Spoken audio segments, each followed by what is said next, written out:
Ce message vous est proposé gratuitement et en intégralité par le ministère Enseigne-moi. Sa diffusion est rendue possible grâce aux généreux dons des internautes comme vous. Nous vous souhaitons une agréable écoute sur enseigne-moi.com, le site partenaire des églises locales.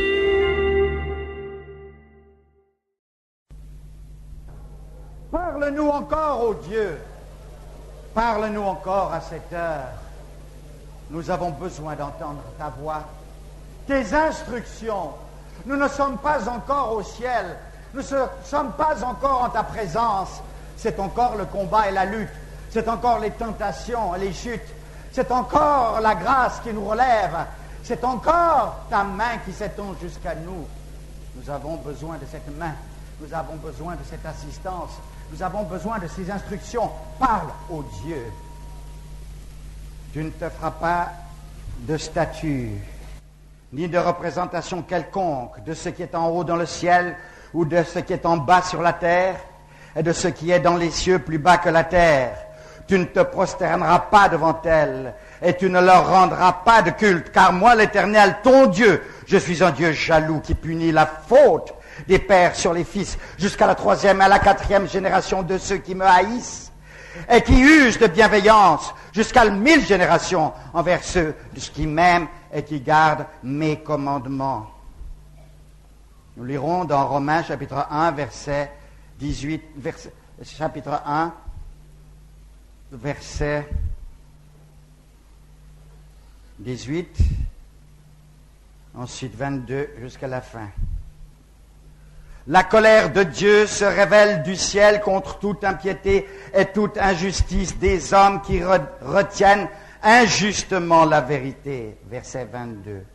Se vantant d'être sages, ils sont devenus fous et ils ont remplacé la gloire du Dieu incorruptible par des images représentant l'homme corruptible, les oiseaux, des quadrupèdes et des reptiles. C'est pourquoi Dieu les a livrés à l'impureté selon les convoitises de leur cœur, en sorte qu'ils déshonorent eux-mêmes leur propre corps.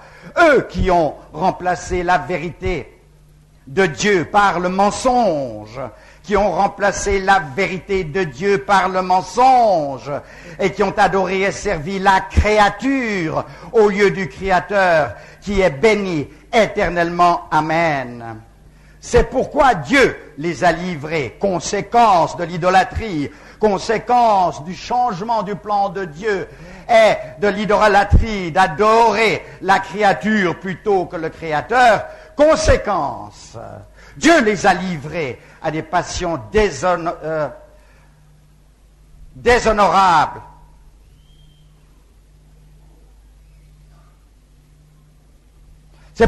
C'est pourquoi Dieu les a livrés à des passions déshonorantes, car leurs femmes ont remplacé les relations naturelles par des actes contre nature.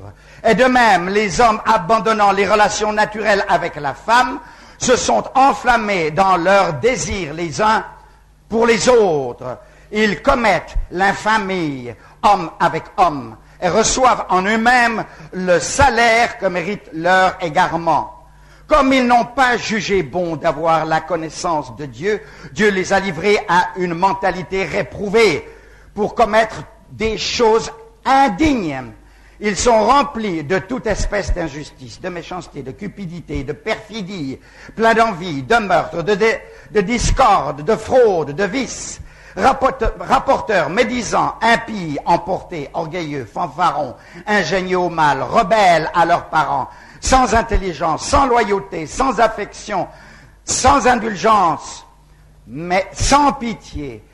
Et bien qu'ils connaissent le décret de Dieu selon lequel ceux qui pratiquent de telles choses sont dignes de mort, non seulement ils les font, mais encore ils approuvent ceux qui les pratiquent. Ne me dites pas que le Nouveau Testament ne parle pas contre l'idolâtrie. Et là, dans la description qui nous a été faite, nous avons l'image, la photographie, le symbole, l'empreinte de notre monde d'aujourd'hui dans son égarement. La moralité aujourd'hui dans notre monde est de plus en plus en ruine. Et à cause de l'idolâtrie, les hommes tombent dans des péchés abominables abominables à tel point qu'ils déshonorent leur propre nature et ils tombent plus bas que la bête. Et c'est ce qu'on voit aujourd'hui dans nos civilisations dites chrétiennes, où les hommes s'abandonnent à la licence morale jusqu'au plus bas degré, homme avec homme, femme avec femme. Et encore, ils approuvent ce qu'ils font. Ils approuvent ce qu'ils font. Et ils approuvent tous ceux qui le font, sachant bien dans leur conscience que Dieu condamne à mort des êtres qui font de telles choses. Et nous avons aujourd'hui, jusque dans notre monde aujourd'hui dit civilisé, des lois et des gouvernements qui soutiennent cette chose-là. Alors que dans les générations passées, ceux qui faisaient de telles pratiques, ils étaient sous le coup de la loi purement humaine, j'entends. Donc il y avait plus de conscience autrefois qu'aujourd'hui. Mais le monde, ainsi que nos dirigeants, plus que jamais dans notre monde, tombe dans l'idolâtrie, tombe dans le rejet des valeurs morales, le rejet de tout ce qui est institué par Dieu. Et il tombe dans la pourriture la plus complète qui amène le jugement et la souffrance. La souffrance est une cause... Non, l'idolâtrie est une cause de souffrance. L'idolâtrie est une cause de souffrance. Nos souffrances sont causées par l'idolâtrie.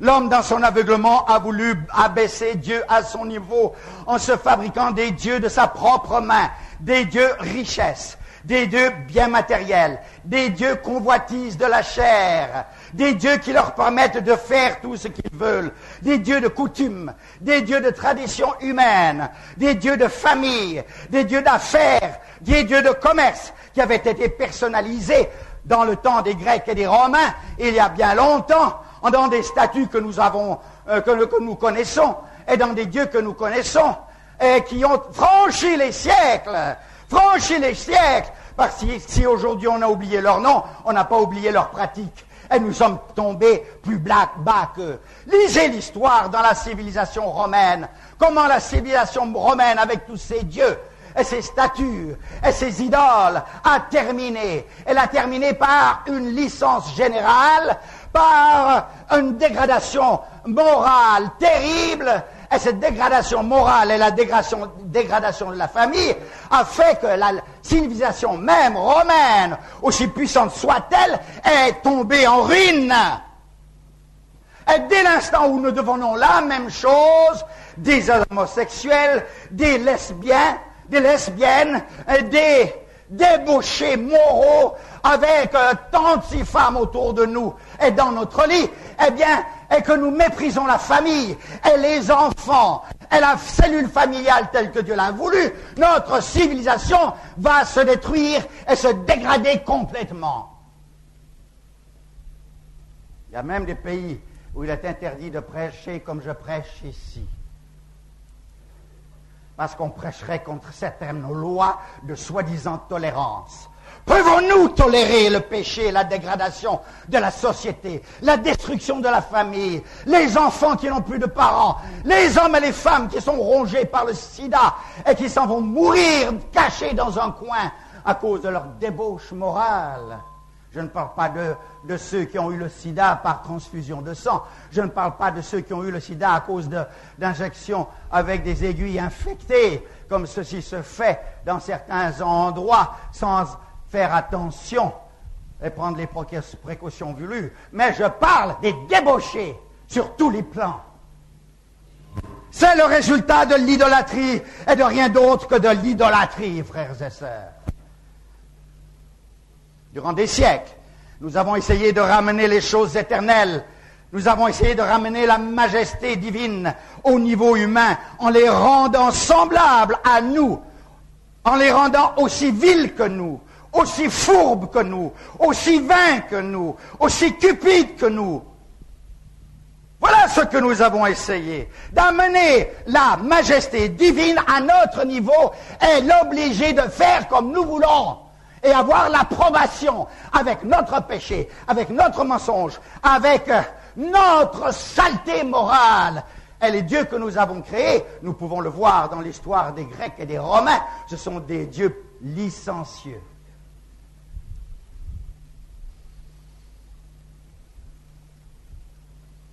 Alors que Dieu veut nous élever jusqu'à lui, nous avons voulu abaisser Dieu jusqu'à nous. Ce n'est pas cela. Si nous voulons essayer d'abaisser Dieu jusqu'à nous, nous tomberons dans l'idolâtrie la plus abjecte. Mais c'est à nous élever jusqu'à Dieu. C'est pour cela qu'il est descendu à notre niveau. Il a pris un corps tel que le nôtre. Il est devenu chair tel que nous sommes chairs. Il a voulu s'identifier à nous dans son amour immense. Il s'est abaissé jusqu'à nous. Il est devenu tel que nous sommes sans le péché, afin de nous élever jusqu'à lui. Il nous a donné le modèle afin que nous le suivons. Il a voulu que nous soyons à son image. Et nous avons voulu qu'il soit à notre image.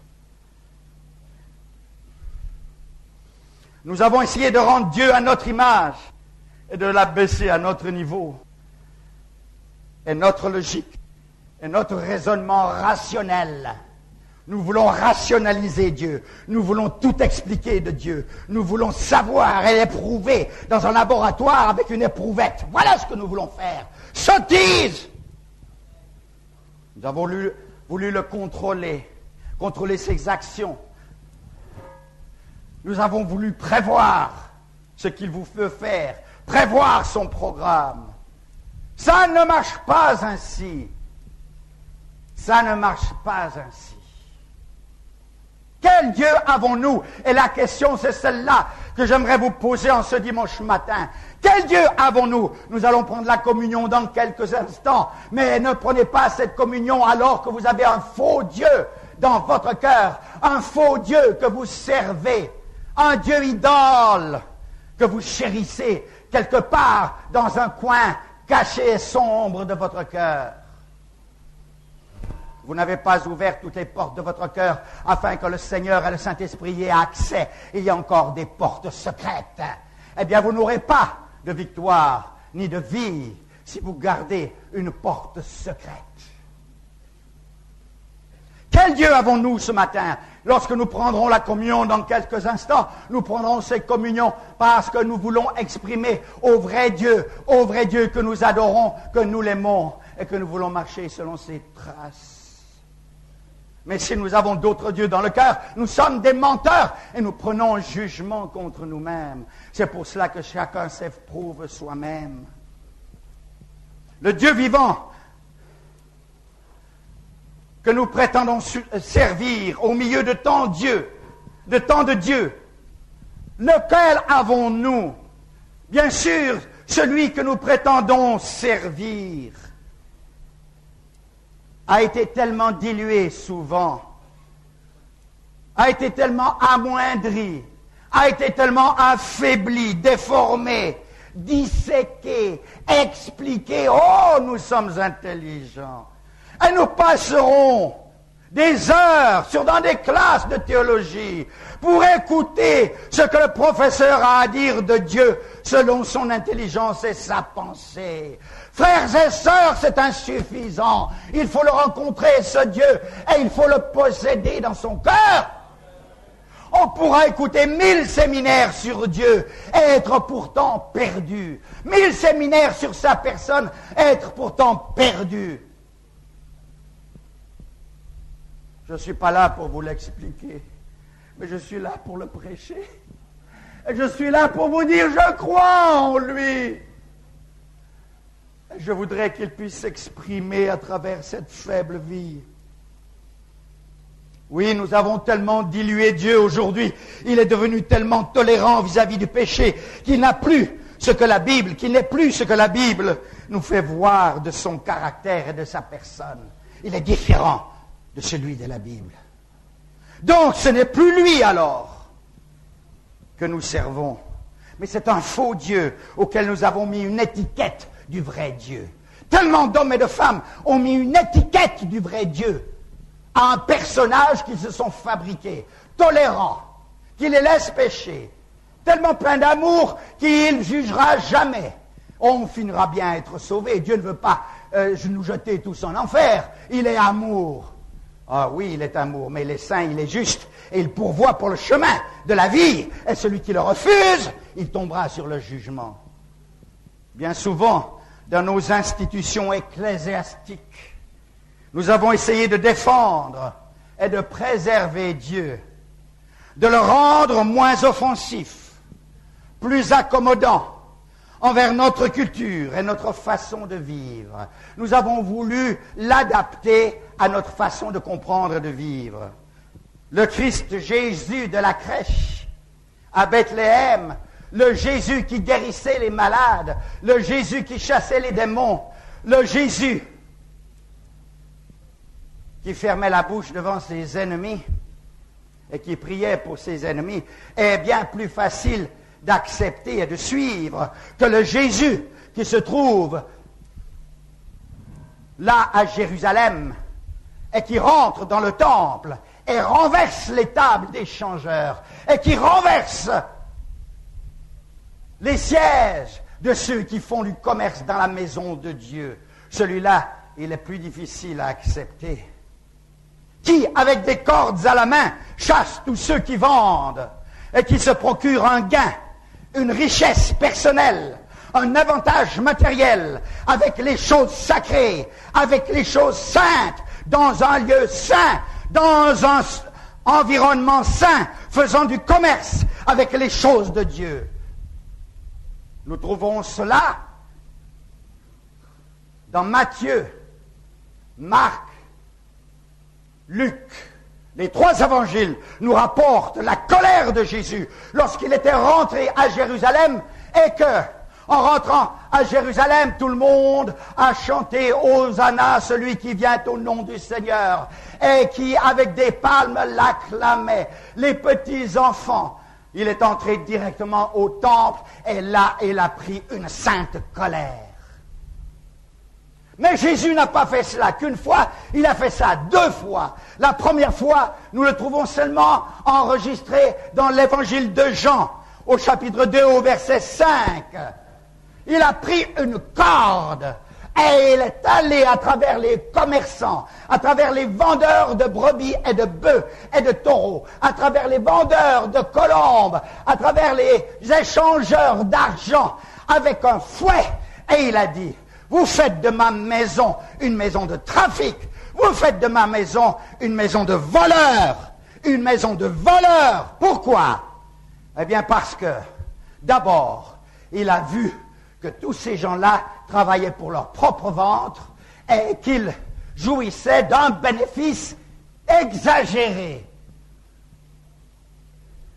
Les gens qui vendaient au temple, ils vendaient des bœufs, des moutons, des colombes, et ils changeaient de l'argent, car il y avait 2 sortes d'argent, l'argent du temple et l'argent à l'extérieur. Et beaucoup venaient de loin.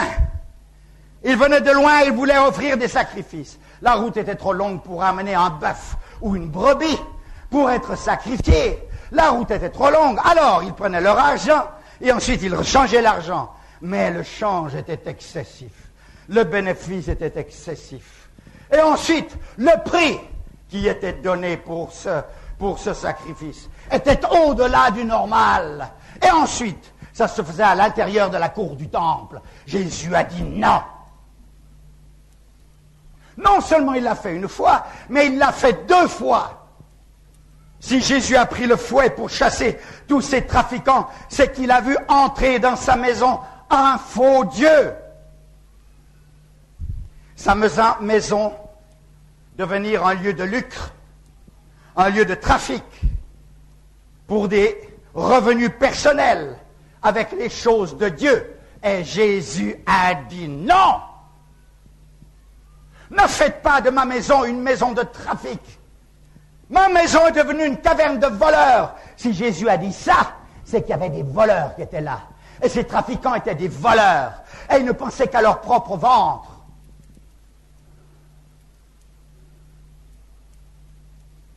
Jésus a vu un usurpateur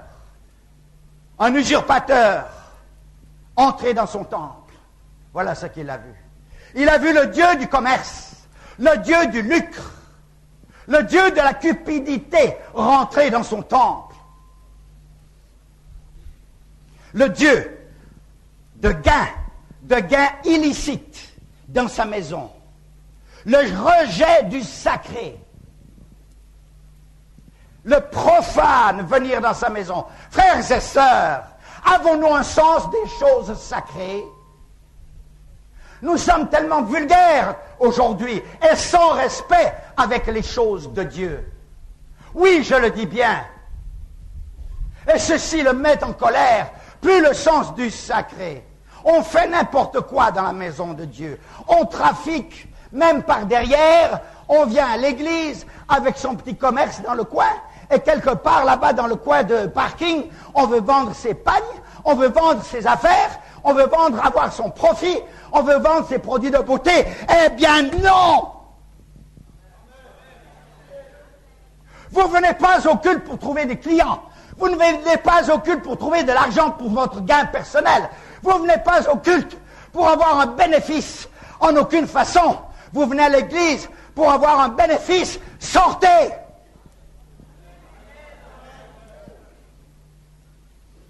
Jésus, lorsqu'il a vu cela, c'est profiteur. Et si vous venez pour cela à l'église, vous êtes des profiteurs.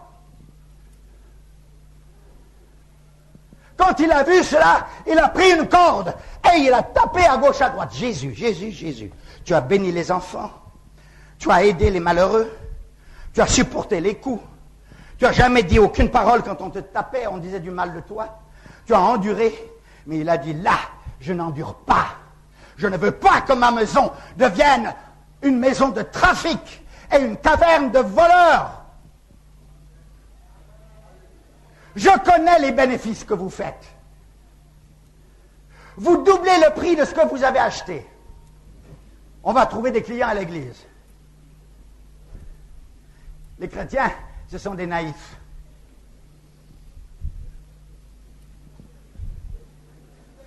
Ils ont cru en Jésus, ils croient à tout. Des fois, je suis vraiment effrayé de voir la naïveté de quelques-uns parmi vous. Vous agissez comme tous ceux avec lesquels vous travaillez, ce sont des anges. Peut-être des anges, mais avec des cornes.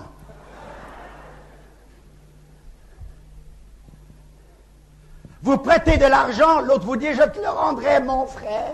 Mais oui, ma sœur. Et l'argent est parti et jamais on rembourse. Et ça fait des histoires et des histoires et des histoires. Eh bien, non!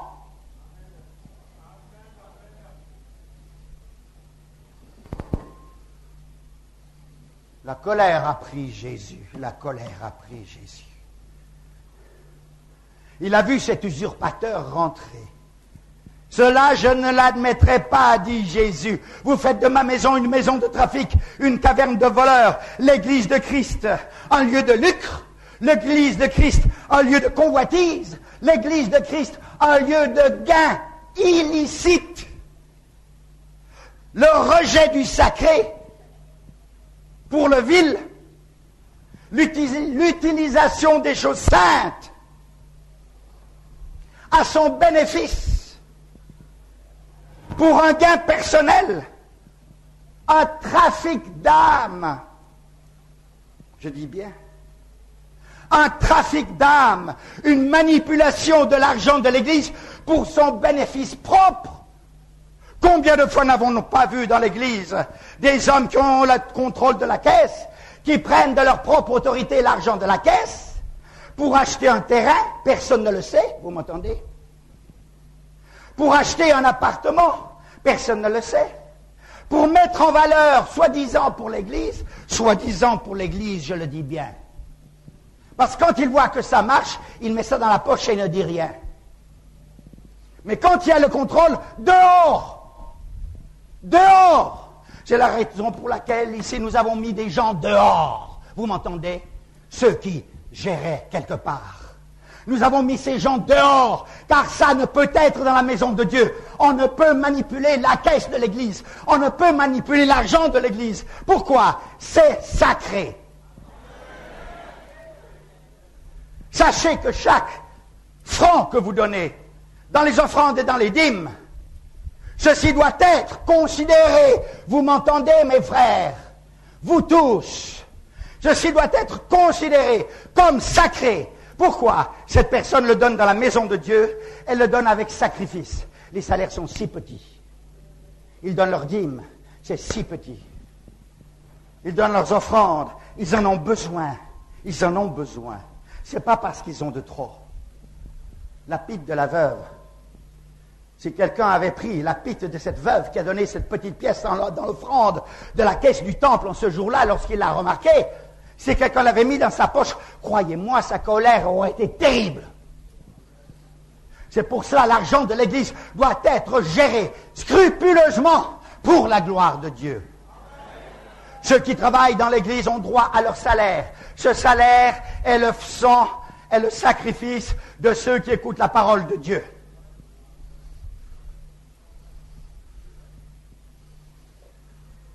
Ceux qui travaillent, moi, je reçois de l'argent pour pouvoir vivre. Il y a des églises à l'extérieur qui ont dit, nous allons vous soutenir. Mais mes frères, cet argent est sacré. Et j'ai à rendre compte à Dieu pour cela.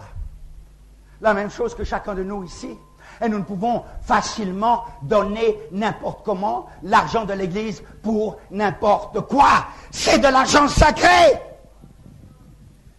Pas de manipulation dans l'Église avec l'argent du Seigneur.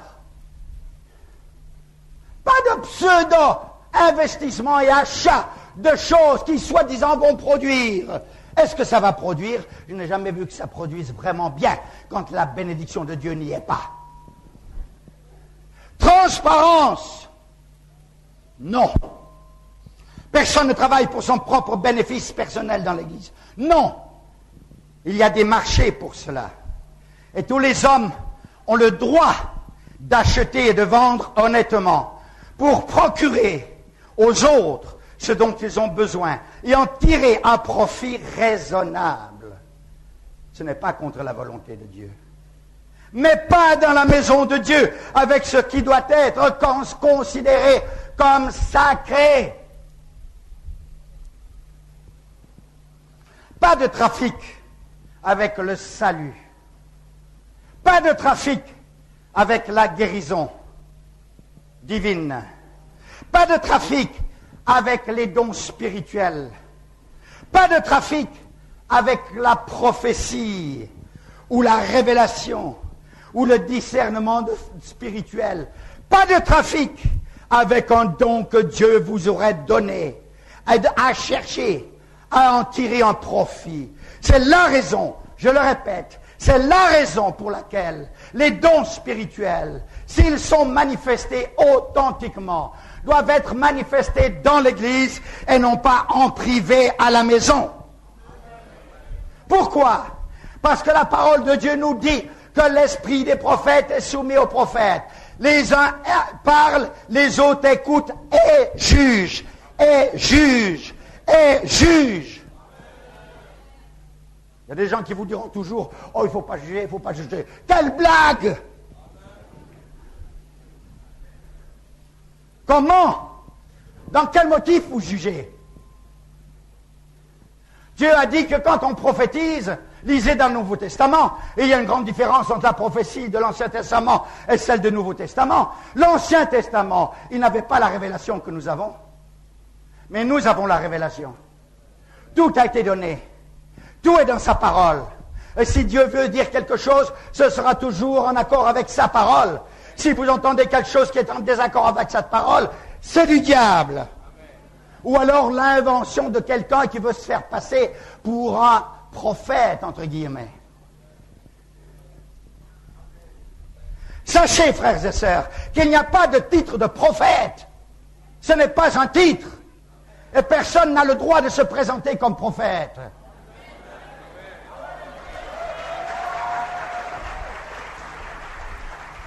Et si il est prophète, les autres en rendront témoignage. Mais lui se taira sur ce plan-là. Ce n'est pas une carte de visite avec prophète. Non, mes frères. Non, mes frères. Aujourd'hui, Dieu parle aussi par des prophètes, mais ces prophètes s'ignorent. Ce sont ceux qui les entendent, qui disent « Il a reçu un message de Dieu ». Ce sont ceux qui les entendent, qui disent « C'est Dieu qui a parlé par sa bouche ». Ce sont ceux qui les entendent, qui disent « Il y a quelque chose qui vient d'en haut, qui n'est pas de lui ». Alléluia. Dieu, donne-nous une parole qui vient d'en haut. Donne-nous des choses qui viennent de toi, non pas de l'homme, que la chair disparaisse. Ne cherchons pas à être autre chose que des pécheurs sauvés par grâce. Ne cherchons pas autre chose qu'être des enfants de la lumière. Et ce que nous pouvons être, eh bien Dieu le sait. Je ne sais pas ce que je suis. Tout ce que je sais, que je suis un crieur. Quelqu'un qui se lève et qui parle beaucoup. Aide-moi, Seigneur, à parler de toi, à parler des choses qui changent la vie et qui donnent la vraie dimension de ta personne. Non, on ne peut pas avoir un profit avec la prophétie, avec la révélation, avec le discernement spirituel, avec les dons spirituels. Autrement, nous attirons la malédiction de Dieu sur nous, comme Simon qui avait voulu acheter le don du Saint-Esprit. Toi et ton argent. Si tu crois que les choses de Dieu s'acquièrent à prix d'argent, pour toi, il n'y a point de chemin de salut. Oh, frères et sœurs, vous avez reçu gratuitement, donné gratuitement, Matthieu 10, 8. Vous avez reçu gratuitement, donné gratuitement, Matthieu 10, 8. Je ne fais pas une prédication pour qu'on me donne de l'argent. Je ne fais pas des actes sacrés ou chrétiens dans l'Église pour qu'on me donne de l'argent. Dieu me pourvoira pour mes besoins. Il sait de quoi j'ai besoin. Mais je le ferai par amour. Je le ferai par amour. Je le ferai pour voir les âmes être sauvées. Maintenant, Dieu dit que ceux qui entendent l'Évangile doivent faire participer de leurs biens ceux qui prêchent. Voilà. Voilà. Si vous aimez celui qui vous apporte l'Évangile, où que ce soit, vous êtes heureux de vous leur donner une partie de vos biens pour qu'ils puissent vivre une vie raisonnable et qu'ils puissent prêcher l'Évangile sans être sous pression. Mais le pasteur, l'homme de Dieu, n'est pas un homme qui maudit continuellement de l'argent. Oh, je sais que ça se fait beaucoup dans certains pays, au-delà du Congo, aux États-Unis et même en Europe. Qu'est-ce qu'on entend ça à la télévision? Mais vous n'avez pas à imiter les mauvaises choses qui se font ailleurs. Si tu fais un trafic de ces choses spirituelles, si tu fais un trafic des dons de Dieu pour t'enrichir, la prophétie, la révélation que tu as, soi-disant, ne vient pas de l'Esprit de Dieu. Elle vient, je le dis, de ton imagination. Et ton imagination est tordue. Ou alors du diable, par un esprit de divination. Moi, j'ai vu ça ici. J'ai vu ça même jusque dans l'église ici. On faisait des réunions chez soi, quelque part, il y avait des gens qui venaient, on disait toutes sortes de choses, de pseudo-révélations. Si vous avez des révélations, faites-les ici, avec témoins. Et ensuite, il y avait quelque chose qui n'allait pas. Quelque chose qui n'allait pas. Des fois, vous ne pouvez pas expliquer. Vous voulez avoir de l'amour, vous ne voulez pas juger, mais vous ne pouvez pas expliquer, et vous êtes troublé. C'est la preuve qu'il y a quelque chose qui ne marche pas. Frères et sœurs, méfiez-vous de l'esprit de divination qui vient de Satan. Celui qui trafique avec les choses sacrées aura à supporter le fouet. Comme Jésus, lorsqu'il est rentré dans le temple, il a pris ses cordes à gauche, à droite, il renverse les tables, son fouet tombe sur le dos des marchands, des changeurs d'argent, de tous ceux qui sont là. Vite, ils ramassent leur argent, ils ramassent les choses. Attention, Jésus tape. Oh, je suis content. On aime bien parler du Jésus qui guérit, plein de compassion, plein d'amour, plein de support. On entend, on aime bien cela, n'est-ce pas? Mais du Jésus qui prend la colère et qui tape avec le fouet, ça, on n'en parle pas toujours. Ne vulgarisez pas Dieu. Ne le ramenez pas au niveau de votre fantaisie, au niveau de vos pensées, au niveau de vos caprices. Vous adaptez Dieu.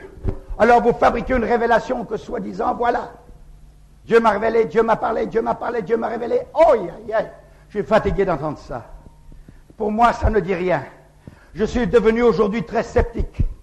Très sceptique. Ne venez pas me parler, Dieu m'a révélé, Dieu m'a parlé.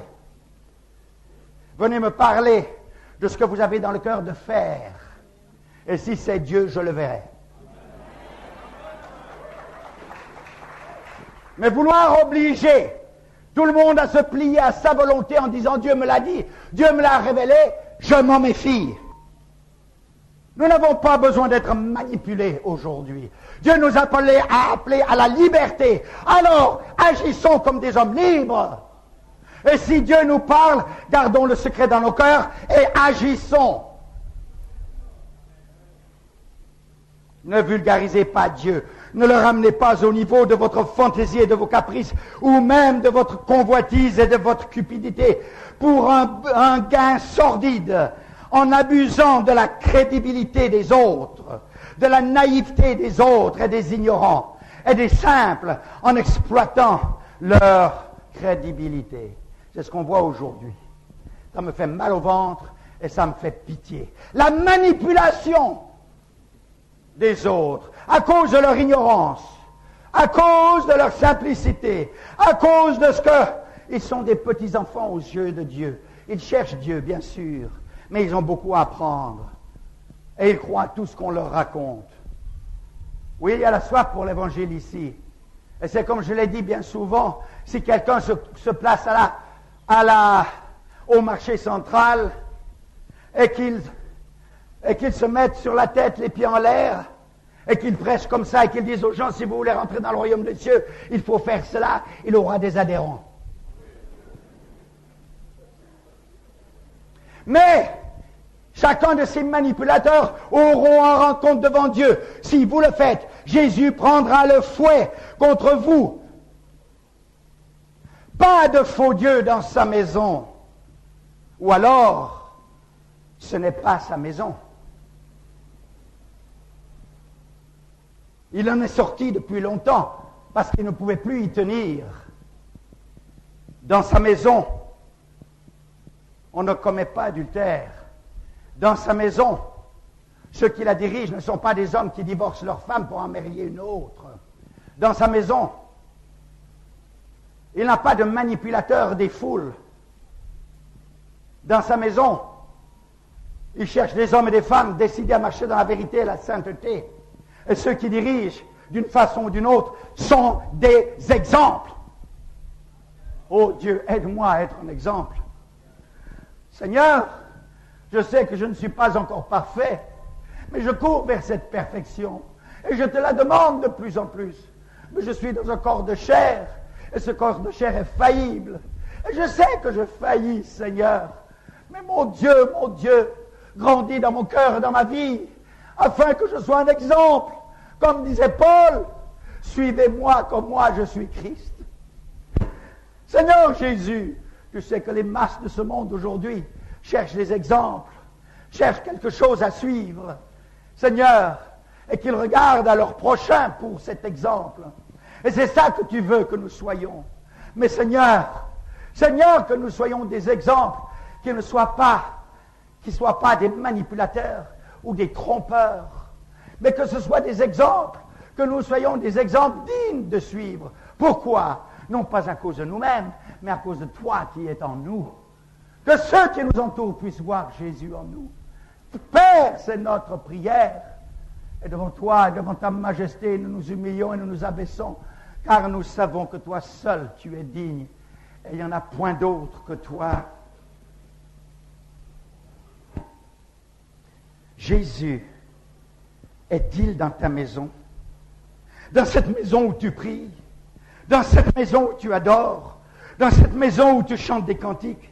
Est-il là ou est-il sorti depuis longtemps? Mais attention, attention, il n'est plus dans votre maison, mais vous utilisez son nom. Il ne permettra pas ça. Ça, c'est utiliser son nom en vain. Nous pouvons utiliser le nom de Jésus s'il est avec nous. Nous pouvons utiliser le nom de Jésus s'il est au milieu de nous. Mais s'il nous a abandonnés, s'il nous a laissés à cause des idoles qui sont là, et que nous utilisions son nom, c'est un sacrilège. Ce que Jean a vu dans sa vision, ce n'est pas l'enfant de Bethléem, le doux Jésus, qui bénit les enfants, qui guérit les malades et qui prie pour ses ennemis. Mais il est là, le juge des nations. Non, l'idolâtrie ne paye pas. Nous voyons ça dans Apocalypse chapitre 1, verset 14. Verset 12. Je me retournais pour découvrir la voix de celui qui me parlait. Après m'être retourné, je vis 7 chandeliers d'or. Au milieu des chandeliers, quelqu'un qui ressemblait à un fils d'homme. Il était vêtu d'une longue robe et portait une ceinture d'or sur la poitrine. Sa tête et ses cheveux étaient blancs comme la laine blanche, comme la neige. Ses yeux étaient comme une flamme de feu. Ses pieds étaient comme du bronze qui semblait rougi au four. Et sa voix était comme la voix des grandes eaux. Il avait dans une main droite 7 étoiles, et de sa bouche sortait une épée, aiguë à 2 tranchants. L'épée, c'est sa parole. Et son visage était comme le soleil lorsqu'il brille dans sa force. Voilà le Jésus qui est assis dans les lieux célestes aujourd'hui. Ce n'est plus le petit Jésus de Bethléem. Ce sera le juge qui se lèvera pour juger les nations. J'ai beaucoup à vous dire encore dans ce message pour dimanche prochain. Il y a suffisamment pour digérer pour la semaine. Pensez-y, frères et sœurs. Baissons la tête. Devant toi, nous nous courbons. Seigneur, donne-nous, aide-nous, assiste-nous à comprendre ces choses, les choses qui ont à faire avec l'éternité, les choses qui ont à faire avec la marche du vrai chrétien. Trop souvent, Seigneur, dans ta maison, nous avons laissé entrer beaucoup de choses que tu n'aimes pas. Nous avons laissé entrer, Seigneur, le lucre, le profit illicite, le commerce et toutes sortes de manipulations. Non, tu n'as pas dit cela. Tu as dit que ceux qui viendraient dans ta maison devaient être en charge de ta maison et la soutenir par les dîmes et par les offrandes. Mais tu n'as pas dit que dans ta maison, ceux qui portent des vêtements sacrés, Seigneur, soient des manipulateurs d'argent, soit des hommes adonnés au lucre. Tu n'as jamais dit cela.